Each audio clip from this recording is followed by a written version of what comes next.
O ito mga kababayan, katulad niyan, si Saldico. Anong ginawa ni Sara kay Saldico? Sabi niya, bakit daw hindi nyo imbestigahan itong laptop no sa DepEd. Ito ha mga kababayan, bago tayo mag-end, umpisahan natin 'yan. Ito may nag-comment, bakit si Ruben ayaw mo? Wag na, magmani na lang ako. Ito ha mga kababayan, kita ninyo. Sabi ni Sara Duterte, ito ha, kay Saldico to ha. Ito. Ito mga kababayan, post po yan ng GMA News. GMA News post yan ha. Ito, basahin ko lang.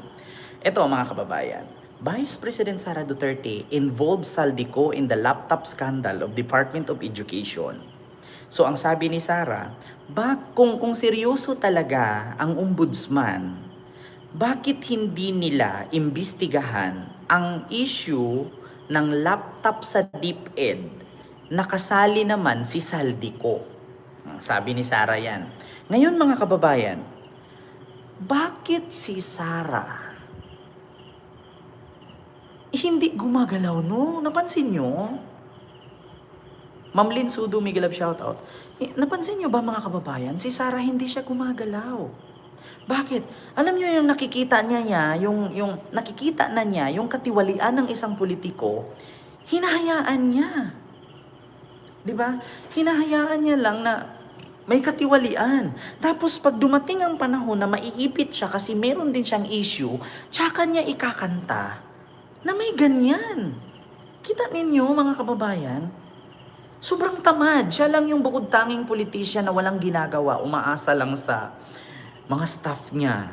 Kita nyo, take note meron pala siyang alam, wag kayong magalit sa akin mga DDS meron palang alam si Sara patungkol sa katiwalian ni Saldico sa laptop sa DepEd, na milyon-milyong laptop doon na hindi i-distribute, nabubulok na lang.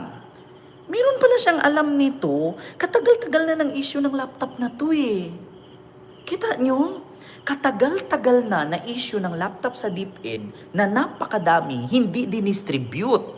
Tapos nagugulat ako mga kababayan, bakit ngayon, tsaka si Sara magsalita na, bakit hindi ninyo imbestigahan kung seryoso talaga ang ombudsman, imbestigahan nila yung laptop sa DepEd kasi nandun kasali si Saldico. Bakit ngayon ka lang magsalita ng ganyan? Kaya nga nasasabi ng tao, alam niyo sa totoo lang, Vice President Sara, kaya nga ang tao nawala ng tiwala sa iyo eh. Kaya nga yung tao bumababa ang trust rating sa iyo eh. Bakit?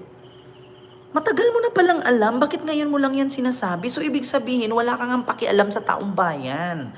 Asaan yung sinasabi mo na tatakbo ka bilang public servant, bilang politician, para sa bayan.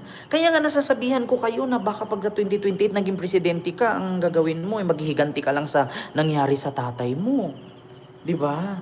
Baka ang gagawin mo magpipresidente ka kasi ipaghihiganti mo yung mga nagpapakulong sa tatay mo. Kasi bakit? Tignan mo, kadagal-tagal na ng issue na yan sa DepEd laptop na hindi na-distribute, na nakita nga yan ni Senator Raffy Tulfo. Di ba si Raffy Tulfo nakadiscover niyan? Si Gatchalian at saka si Sani Angara na nabubulok na lang yung mga computer or laptop dun sa DepEd. Tapos ngayon tsaka niya sabihin, bakit hindi niyo imbestigahan si Saldico na sangkot naman siya dun sa laptop issue sa DepEd? Kita nyo? Kita nyo yan? Mga DDS, ngayon ninyo tanungin kung gaano katamad si Sara. Kasi kung para siya sa taong bayan, para siya sa atin, para siya sa inyo, bakit hindi niya sinasabi? Noon na yan eh. Diba? Noon pa pala yan. Bakit hindi niya bakit ngayon lang siya magsalita? Porque si Saldico ay nadawit dyan sa flood control. So ibig sabihin pala, kung hindi madawit sa flood control, hindi siya magsasalita. Alam niyo si Sara, sa totoo lang, ganito kasi, nung time na sinabi ni Boying Remulla na i-open daw niya ang mga salin, lalong-lalo na yung reklamo na salin ni Sara, ay bubuksan niya yung nakatenggang reklamo ni Trillanes. Ngayon, nung alam niya sa sarili niya na madadawit siya or alam niya sa sarili niya pinuntirya siya, Alam niyo yung ginagawa niya? Mangdadamay siya. 'Di ba? Kasi tao nga ni Duterte si Saldico, baka naman si Sara Baliw ang nagsabi na huwag iuuwi para si Martin ang pag-initan at ipitin. Sa totoo lang Ma'am Lina Sabado, totoo yan. Kasi ever since, hindi po inendorso ni PBBM si Saldico.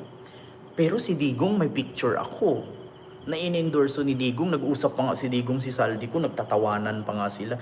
Take note ha, kung talagang si Saldico kurakot, ha?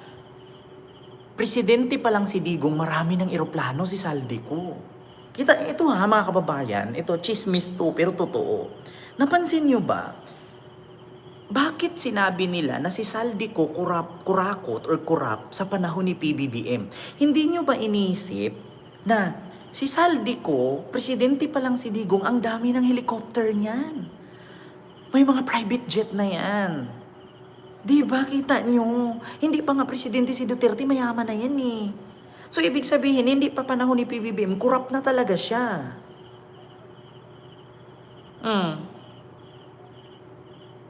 Nag-press con agad si Sara kanina. Ganun talaga, Ma'am Radi Villegas. Oo, Ma'am R. Villegas. Totoo yan. Magpa-press con talaga siya. Kasi bakit? Kasi alam niyang maiipit siya eh. So ngayon, habang naiipit siya, para hindi tututok sa kanya ang issue sa confidential fund at sa salin, doon kay Saldico tututok ang tao. Kasi bakit? Anong sabi ni Boyeng Rimulya? Bukas ko na lang i-rewind or i-review itong nakabinbin na reklamo ni Sara patungkol sa kanyang confidential fund. Diba nakita ninyo? Kaya ngayon, kanina nagpa-press con siya, si Saldico na naman ang tinuro niya. Bakit? Para hindi matutok sa kanya, hindi mag-focus sa kanya yung tao at ang media. Doon mag-focus kay Saldico. Alam niyo yung galawan ni Sara, galawang marama.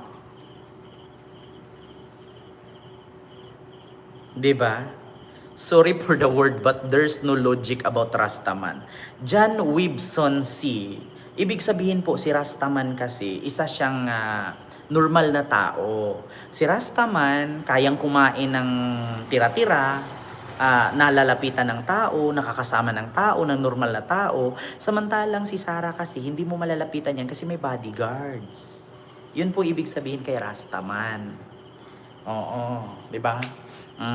Kita nyo mga kababayan, kita ninyo yan, ang galawan ni Sara ay parang, alam mo yung expert, alam nyo yung Batikan siya sa kalukuhan, parang ganun. Wag po kayo magalit sa akin ha. Parang expert siya kasi bakit? Tignan nyo, napansin niyo. Kada na lang may issue sa kanya, katulad nun, nung na-issue siya dyan sa confidential fund, the 125 million. Alam nyo, para hindi matutok sa kanya yung 125 million issue, itinuro niya, alam nyo ba, ang naghawak lang ng pondo sa bansa, sa buong Pilipinas ay 2 tao lang. Si Saldico at si Romualdez. So, ngayon, hindi na matutok sa kanya. Saan matutok ang tao at ang media? Kay Saldico at kay Romualdez. 'Di ba? O tapos ngayon, inisyu siya ng binalikan ni Boying yung mga nakatinggang reklamo sa kanya patungkol sa confidential fund at saka sa SALN. So, ngayon, nagtuturo na naman siya. Ang sabi niya, bagong issue na naman. Ang sabi niya, kung talagang seryoso ang ombudsman, si Boying, sa pag-imbestiga ng mga ganito-ganyan, bakit hindi niya imbestigahan si Saldico at ang laptop sa DepEd? 'Di ba? Para hindi na naman matutok sa kanya. So ang gagawin niya, ibabato na naman niya sa iba.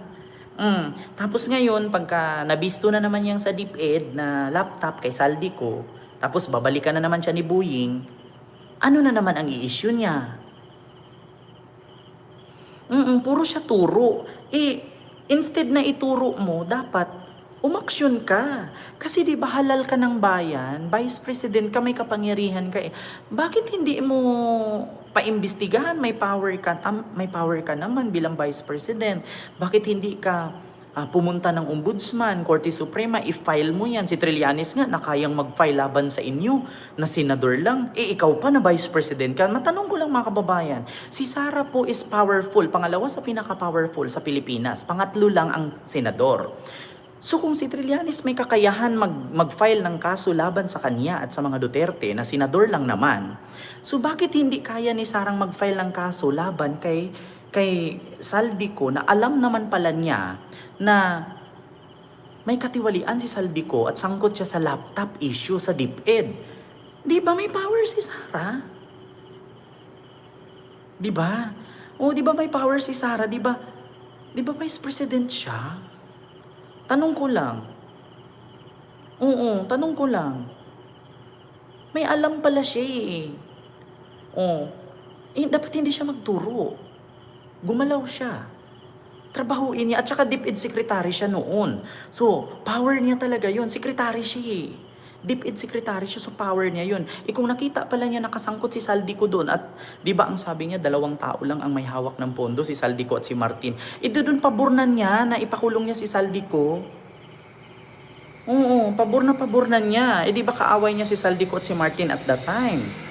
Pabornan niya. Di sana ipinupush na niya. Bakit ngayon puro lang siya pagturo? So, nagtatrabaho ba talaga si Vice President Sara o hindi? Mahirap din kasi paimbestigahan mo tas masasabit ka eh. 'Di ba? Kaya ituro mo na lang. So, yun lang mga kababayan, yung aking reaksyon, no? So, maraming salamat and see you